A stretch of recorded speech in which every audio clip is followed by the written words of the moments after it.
A brand new destination is making waves in the theme park community. Yes, Epic Universe. Here in Orlando, Florida, opening to the general public May 22nd, 2025. But I've already been there. Yes, the first day of pass holder previews was yesterday, the 17th day of April 2025, and I got a sneak peek at what one may call the Park of the Future. And I am honored to have joining me today here at Follow the Bradley's Fun, none other than Mr. WDW Pro himself, for part 2 of our epic interview.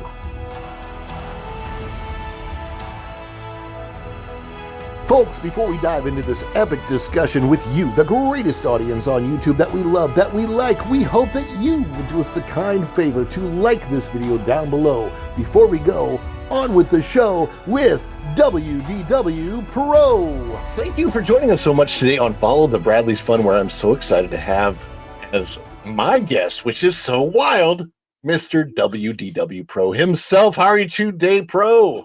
They call me Mr. Pro. That's right, Mr. Pro.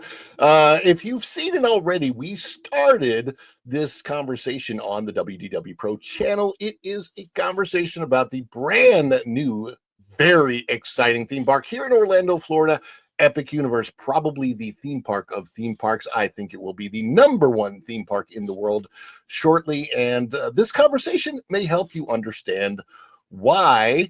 But WDW Pro, what questions do you have for me as we continue our conversation about Epic Universe? Well, Ron, first of all, let's give a shout out to BioReconstruct for some of these aerial views. And I know that you have amazing videos as well, and we're going to be enjoying those. Ron, my first question, I guess, is people are wondering an odd thing, and that is, we know that the lands at Epic Universe are amazing. We know that Nintendo World and Isle of Berk, and we know that the Monsters area is, all of this is great, right? What about Celestial Park, though? It's this very weird thing. It's a hub, like the hub in front of Cinderella's castle, but it also has rides and it has things to do. It's its own thing. So what did you make of Celestial Park? What is it? And is it worthwhile in comparison to the other areas in Epic Universe? To me, Celestial Park is what Epcot should have been updated to today. In a way, it's also not. But let me tell you something. When you walk through the gates, it's not the gates, it's the portal. Sorry. When you walk through the Epic Universe portal, there's the phrase on it: beyond this world, find gardens green and epic worlds to fill your dreams. Welcoming you in, it's the Kronos, right? The Kronos, and it's really cool. I noticed up close on the Kronos that every one of the little lands is represented. There's a Mario. Here's the really cool thing: when you're walking through the Kronos and you enter, Mario is like from the movie, through like a 3D Mario. When you walk out, Mario is the pixelated Mario from the original game. It's so cool. They've thought of every little detail. It's so eye-catching there. There's Luna and there's the other representation. I can't remember I'm not into the whole, gods thing, but it is beautiful. And they've done something that is so special that it seems like the Walt Disney Company has forgotten about, and that is water. It's so alive.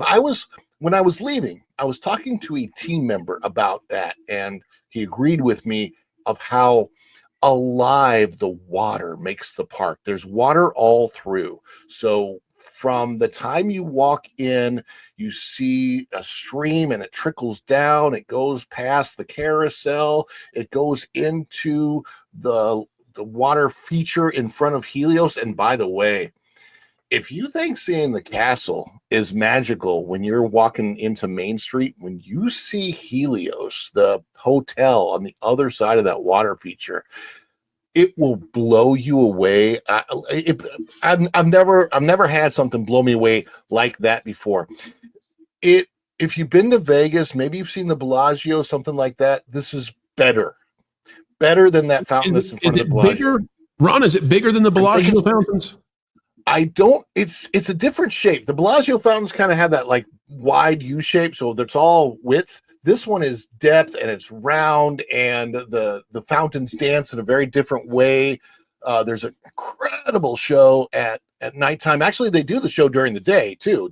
I saw the fountain show during the day, then they redo it at night with all the lights, and it's amazing. I will tell you, because I am friends with somebody who was a Disney Imagineer that helped work on this, that the people that worked on this fountain, there are some homages with what the water does in this fountain to what was the Fountain of Nations at Epcot, because that's no longer there. There are actually several things in this park that when you see, you're like, Epic knew ahead of time that something was happening at Disney. There is a Mario fountain that, you know how everybody loves that little Miss Piggy fountain in Muppets Land? That's going away. Well, guess what? It's already been replaced at Epic with a Mario fountain, and it's awesome. There you go. So, Ron, you've been in the Epic universe and you've spent a lot of time there, but of course, you're going to spend a lot more time over the next years. But my question is, having now perused the areas of Epic, and we're not even to the point of expansions yet, I think that 2 properties are rapidly coming to Epic, and I'm not going to talk about them because I really can't. But, Ron, as it is even just now, how many days does someone need to fully experience Epic Universe? Like, how many days do they need to get tickets for when it's available to do so? If you can get tickets for 3 days, get tickets for 3 days, but space it out. I wouldn't, if you're coming on, like, let's say a 6-day vacation, right? And it's all Universal, which this is so easy to do now. Universal vacation, 6 days, 1 day Volcano Bay. If you need to make it 7 days, you have a downtime at your resort. Great, do that. 1 day at Islands of Adventure, 1 day at Universal Orlando, 3 days at Epic, because there's so much to see that you cannot take it in. And it's a visual spectacle. It's a food, by the way, they really upped their food game there. Oh my gosh. I only had a couple of things, and I can't wait to eat more and more treats. But there was a margarita pizza that I had from the Pizza Moon. It's not Pizza Planet, it's Pizza Moon. It's an awesome place, though. They cool it. So they bring it to your table. They got a little like QR code on the table. You scan that, you order, they bring it right out to you. It's awesome. They have done that very, very well, so that you do not even have to wait in a line to get your food. You just sit down at a table, scan it, and this is a quick service. This isn't you don't tip anybody. It's not a table service restaurant, but they give you table service. That's fantastic. Then I had this other thing, the cone, macaroni and cheese cone thing. We talked about it on yours, so go over there and watch Pro for that one. But you need time. There's the Toadstool Cafe. I didn't even get in, but there's a line to get into the Toadstool Cafe. There's the steakhouse in Monsters Land, in Universal Monsters. Oh my gosh, there's so much to see, and you could literally spend, like, if I were doing it the way I would have wanted to yesterday after I saw everything, I would have at least taken 1 day and done Mario and Burke, like Nintendo Land, Isle of Burke by themselves, and then a different day, Ministry of Magic and Dark Universe. I did not even get to spend much time in Ministry and Magic. But can I tell you about an experience that I had there? Please. Okay. I was leaving Ministry of Magic, didn't have a lot of time.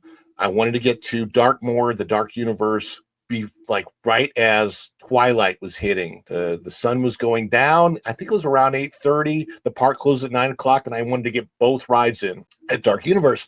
Ministry of Magic they're still working on some things. So they in the testing phase of it, they only had a very few ride drops, and I didn't get to get on that yesterday. I'm looking forward to it, but I'm trying to leave, and I'm going through this dark alleyway, and I hear a voice, and I'm like, what is that voice? And I look over in the window, and there's 3 paintings. They're just like paintings.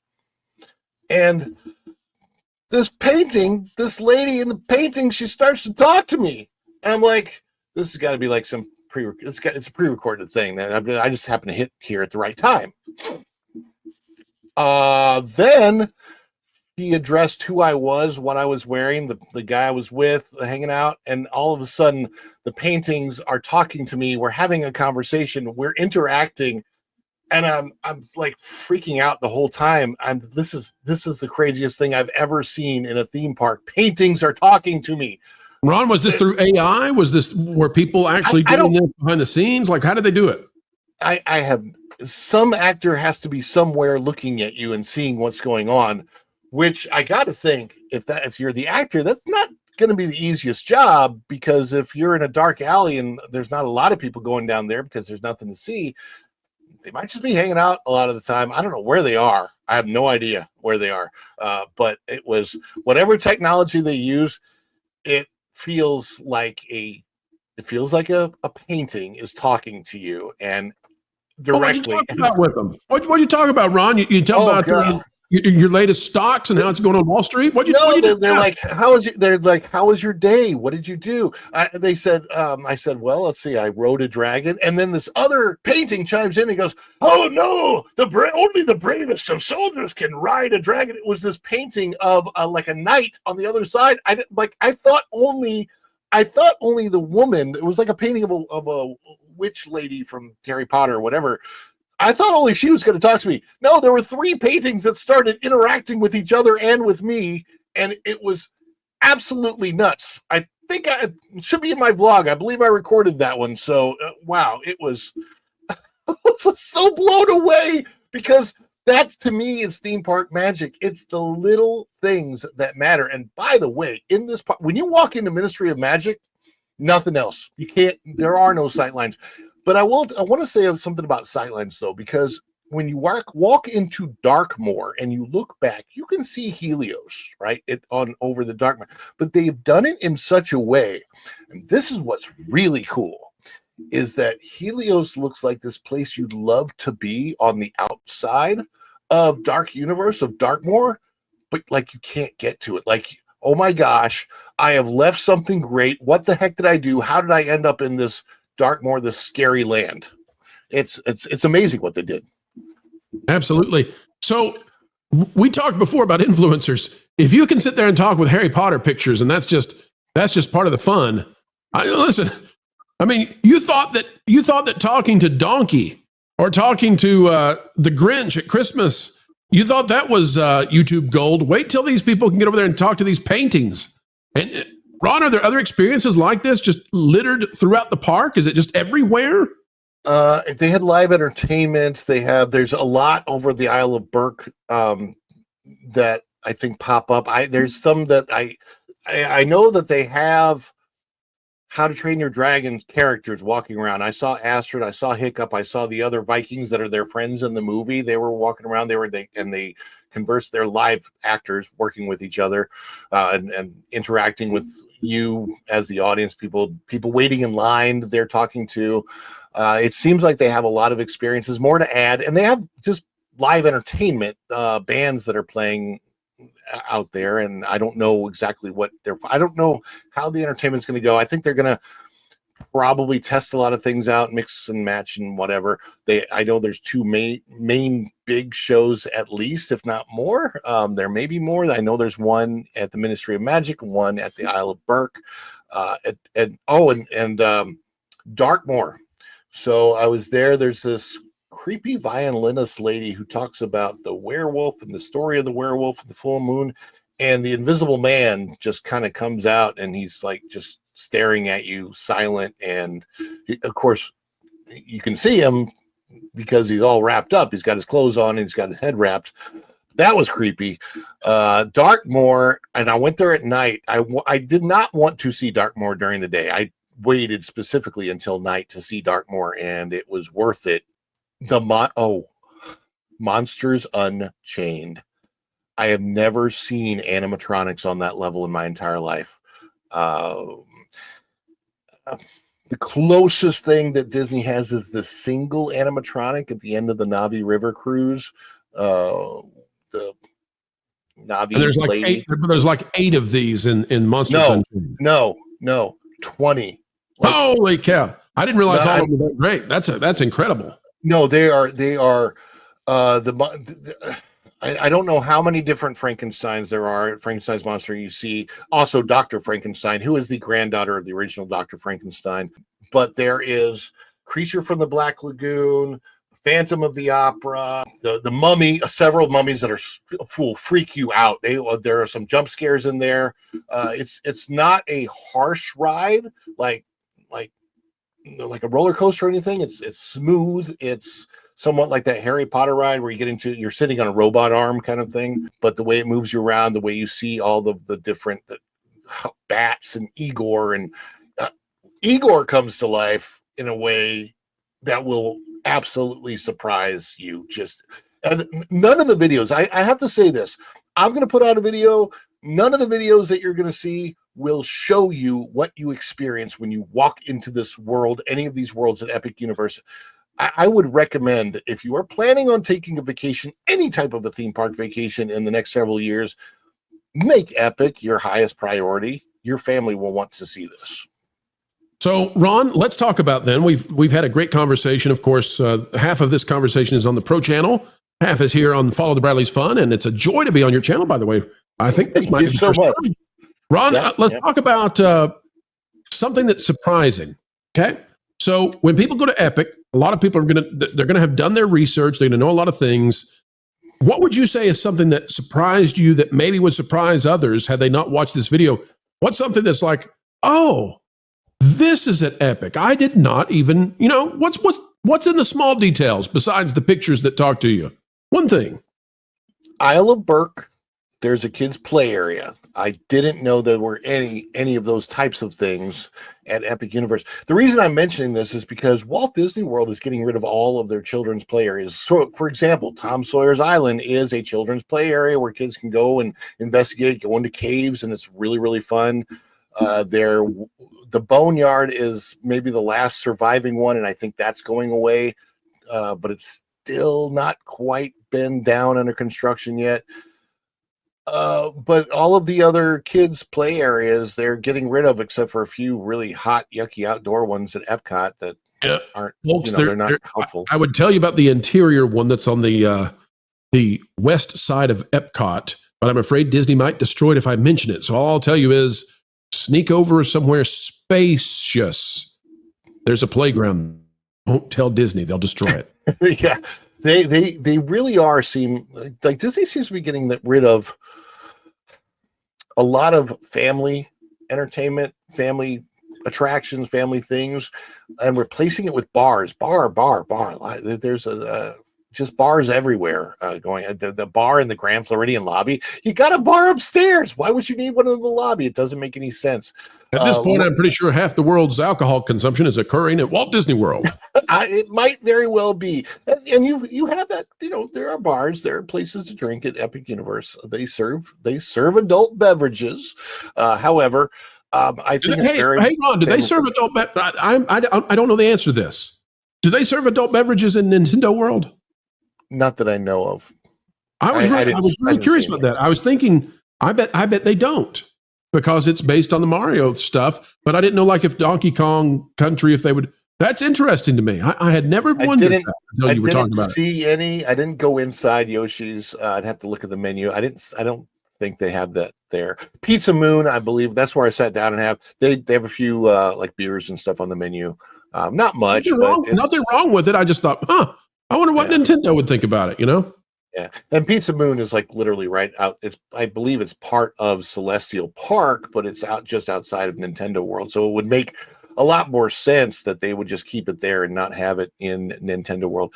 But I think the biggest surprise for me was Celestial Park itself and how alive it feels because of the way they've used water, not in one place, but throughout.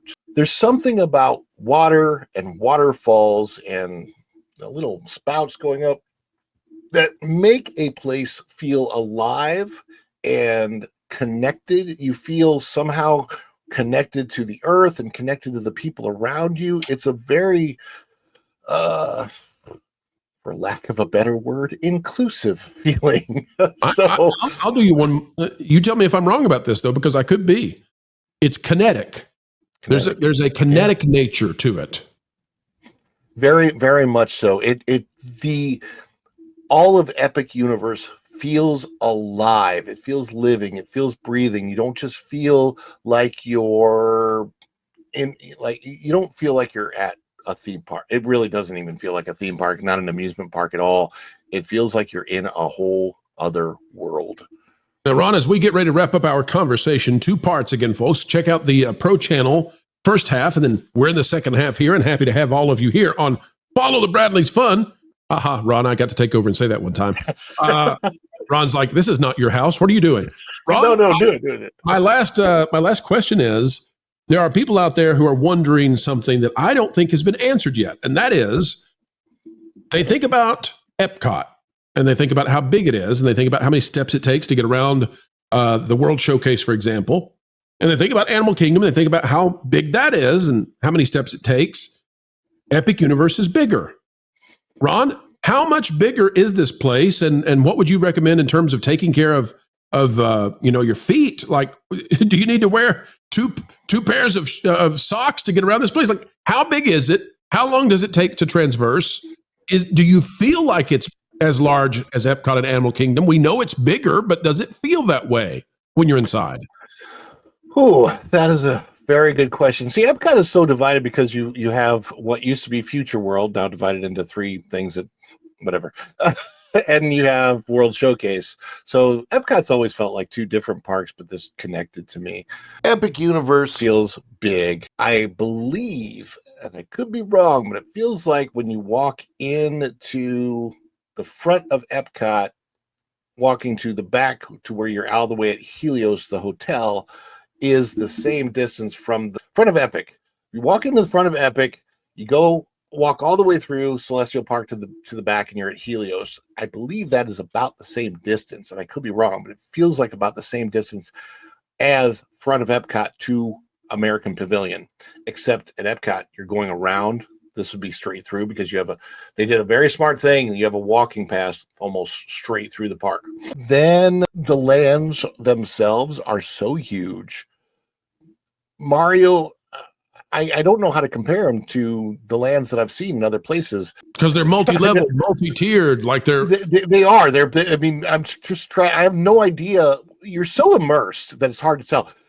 When I walked into the Wizarding World, I felt like I was literally transported in time and space to France in 1920, and it feels huge. I don't know how actually big it is. I didn't get to see all of it. I walked way back in, and I'm like, there's so much further to go, and I don't have that much time. So Wizarding World is huge. Isle of Berk, I spent 2-3 hours in just that place. I spent at least 2 or 3 hours in Donkey Kong Country and Super Nintendo World.